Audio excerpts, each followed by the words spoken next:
Recording by Savera Films.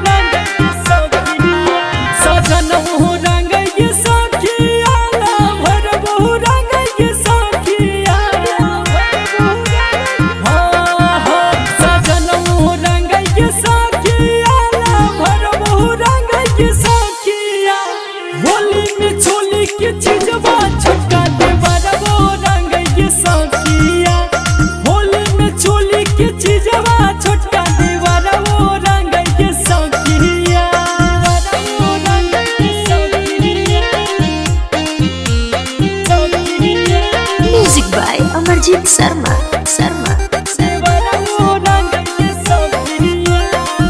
कैसे लोटी सही होली में तीन दिन भतार के हाकू नाम में कैसे रुसई नैहर के यार के कैसे लोटी सही होली में तीन दिन भतार के हाकू नाम में कैसे रुसई नैहर के यार के ऊपर वो रंग साखिया भीतर वो रंग साखिया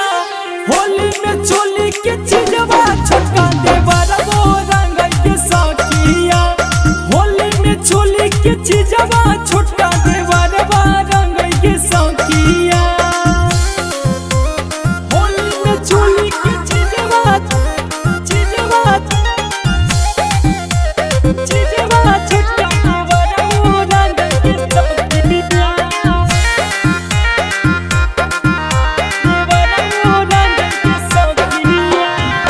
डाले वाला जगह पर ना डाले रंग सजाना हो होली में कुहू के जाता सखी मोद मानावा हो डाले वाला जगह पर ना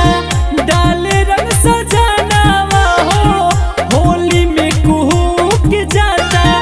सखी मोद मानावा संगी संगम रंग के सखिया रुस्तम वो रंग के सखिया होली में चोली के चिजवा नीतीश मनी सब रंग के सखिया होली में चोली के चिजवा सरवन सती सब रंग के सखिया